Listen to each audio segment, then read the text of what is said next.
போதையில்லா தமிழ்நாட்டை பார்க்க முடியுமா? திராவிட மாடலில டாஸ்மாக் கூட்ட முடியுமா?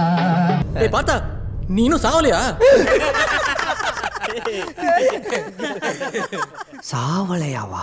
போதையில்லா தமிழ்நாட்டை பார்க்க முடியுமா? திராவிட மாடலில டாஸ்மாக் கூட்ட முடியுமா? திராவிட மாடலில டாஸ்மாக் கூட்ட முடியுமா? பங்காளி, நம்ம ஸ்பீட் இல்ல, ஒரு வழியா அந்த பணத்தை திருட்டாயா என்ன பண்ற? நம்ம சொந்தக்கார எல்லாத்துக்கும் சொல்லி விட்டுரு. சரக்கு வித்து கவர்மெண்ட் நடத்த வேணுமா? அறிக்கையில சொன்னதெல்லாம் காகிதம் தானா? வெறும் காகிதம் தானா? அது ஒண்ணு இல்ல, கீழே போட்டுரு. காற்றில் பறக்கும் காகிதமானே. போதையில்லா தமிழ்நாட்டை பார்க்க முடியுமா? திராவிட மாடலில் டாஸ்மாக் கூட்ட முடியுமா?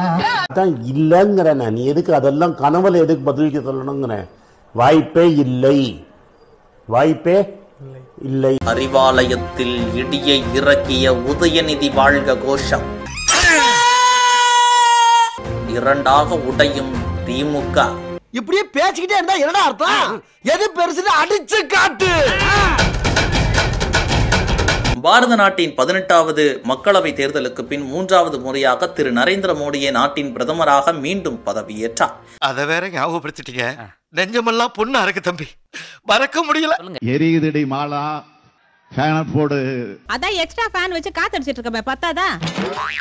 சமீபத்தில் நடந்த இந்த நிகழ்வில் நாட்டின் அனைத்து மாநில மக்களவை உறுப்பினர்களும் பதவியேற்றுக் கொண்டனர். கிருஷ்ணகிரி எம்பி கோபிநாத் தெலுங்கில் பதவியேற்றுக் கொண்டார். ఎన్నికైనందున శాసన ద్వారా నిర్మితమైన భారత రాజ్యాంగం పట్ల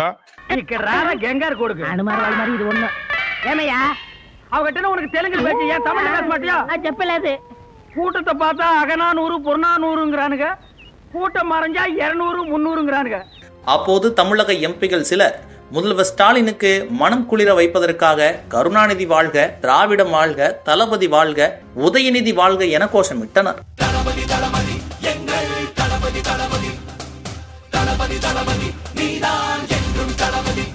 வாழ்க உதயநிதி ஸ்டாலின், வருங்காலம் எங்கள் உதயநிதி. வாழ்க உதயா, வளர்க தமிழ்நாட்டின் இளந்தலைவர் அண்ணன் உதயநிதி ஸ்டாலின் அவர்கள். என்னமா ஃபீல் பண்ணி கூவுறான்டா அவன், என்ன போய் ஜனாதிபதின்னு வாங்குற காசுக்கு மேல கூறாடா கொய்யா.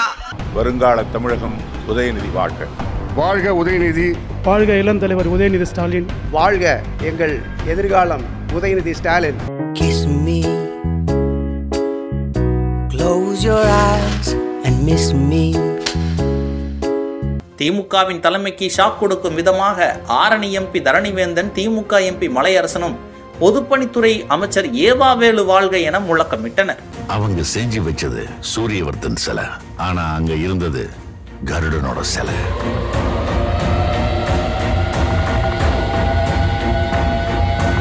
நண்பர்களே, வேற ஒண்ணு இல்ல, என்னடாச்சுன்னா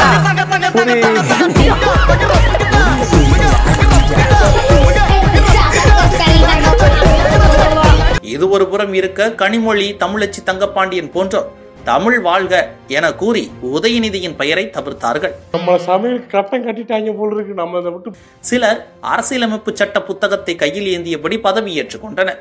கிருஷ்ணகிரி தொகுதி காங்கிரஸ் எம்பி கோபிநாத் தெலுங்கு மொழியில் பதவியேற்றார்.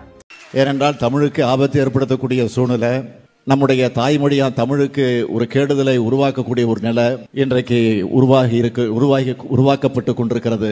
இதுக்கெல்லாம் யார் காரணம் தெரியுமா? அமைச்சர் உதயநிதி பெயரை திமுகவை சேர்ந்த சில எம்பிகள் அனைவரும் சொல்லாததால் திமுக தலைமை அதிர்ச்சி அடைந்துள்ளது. உன் காசு 20 ரூபா எனக்கு எதுக்கு? அதை உங்ககிட்ட திருப்பி கொடுத்துடலாம் தான் எடுத்து வந்தேன். கரெக்டா? 20 ரூபா டோக்கன் கொடுத்து ஊரே ஓட்டு போட வச்சுட்டே போதுமா?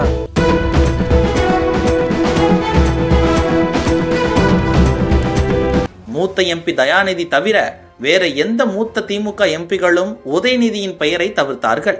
தெருவுல கோலி விளையாடுற பண்ணி எல்லாம் ஆர்டர் போடுது. 4 பேரை வெட்டினாரா தூக்கி வந்து உட்கார வச்சானுங்க. அவ வருஷ கணக்கில் உயிரை கொடுத்து வேலை செய்யறான்.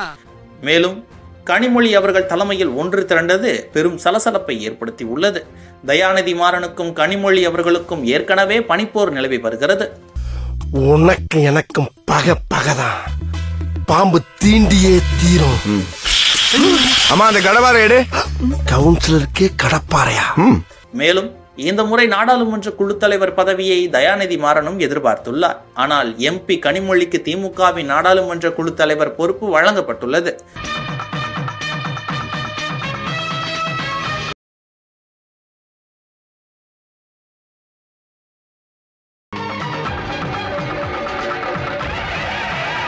இது மேலும் தயாநிதியை கடுப்பேற்றி உள்ளது. கனிமொழிக்கோ தமிழகத்தில் அரசியல் செய்வதுதான் அவரின் ஆசை. ஆனால் தமிழக அரசியலும் கட்சியும் உதயநிதிக்குத்தான் என்பதை திட்டவட்டமாக சொல்லியுள்ளார் ஸ்டாலின்.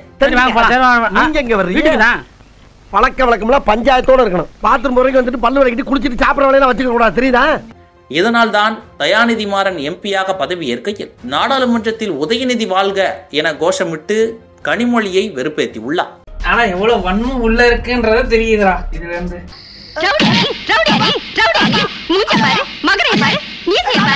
சாதாரண ஒரு கூடுதல் பொறுப்பு, பதவி உயர்வு என்று இதை கடந்து சென்று விடவே முடியாது. இதற்கு பின்னணியில் பெரிய அதிகார அரசியலே இருக்கிறது. உங்க அப்பாவை இவ்வளவு நாளா என் வீட்டுல நிக்க வச்சது என்னோட அடையாளம். இன்னைக்கு உன்னை உட்கார சொன்னது என்னோட அரசியல். ஒரு நாள் எல்லாத்தையும் மாத்த பாக்குறியா, உடைக்க பாக்குறியா?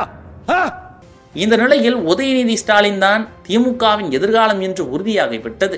அப்படி இருக்கையில் நாளை உதயநிதிக்கு இது போன்ற சிக்கல் வரக்கூடாது என்பதில் ஸ்டாலின் தெளிவாக உள்ளார். நாம வாழணும்னா யார வேணாலும் எத்தனை பேர் வேணாலும் கொல்லலாம். நம்ம தலை சொன்னது. ஏன்னா இருக்கிற ஒரு லைஃபை நீ நல்லா என்ஜாய் பண்ணும். அதுக்கு நடுவுல எவனாவது குறுக்க வந்தான்னு வச்சுக்கோ, போட்டு ஒரே வெட்டு. எப்படி? ஒரே வெட்டு. பயமா அது கடிச்சிடாத. அந்த வகையில் உதயநிதி ஸ்டாலினின் தலைமைக்கு எம்பி கனிமொழி ஒரு அச்சுறுத்தலாகவே இருக்கிறார் என்பது அனைத்து திமுகவினருக்கும் தெரிந்த ஒன்றுதான். படித்தவர், எழுத்தார்வம் மிக்கவர், ஆவேசமடையாமல் செய்தியாளர்களின் கேள்விகளை எதிர்கொள்பவர் என திமுகவினர் மத்தியில் ஸ்டாலினுக்கு அடுத்தபடியான இமேஜ் வைத்திருப்பவர் கனிமொழி.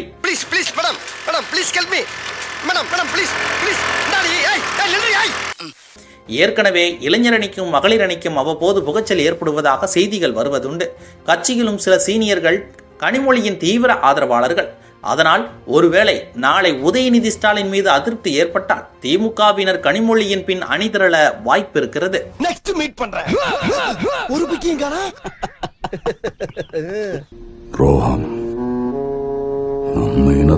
சாபம் அரசியல் இதெல்லாம். இதை நிரூபிக்கும் வகையில் திமுகவின் 23 எம்பிகளில் 10 எம்பிகள் மட்டுமே உதயநிதி வாழ்க என கோஷம் போட்டுள்ளார்கள். மீதம் 13 பேர் உதயநிதியின் பெயரை உச்சரிக்கவே இல்லை. இது ஸ்டாலின் காதில் பெரும் இடியை இறக்கியுள்ளது.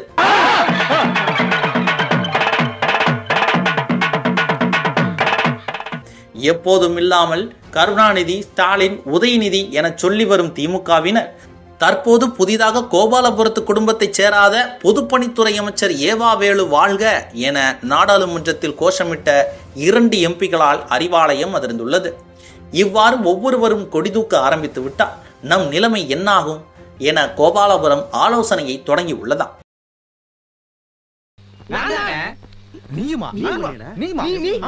எல்லாருமே அட்டன் பண்ணீங்க.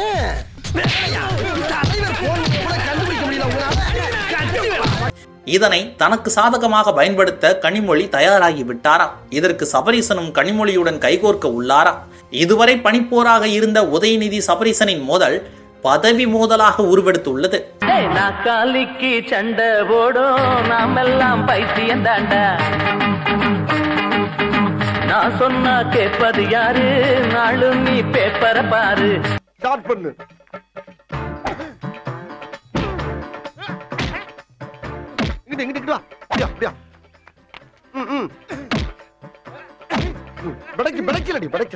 மண்டையில மட்டும் அடிச்சிடாத, குலக்கேசல் உள்ள போயிருவேன்.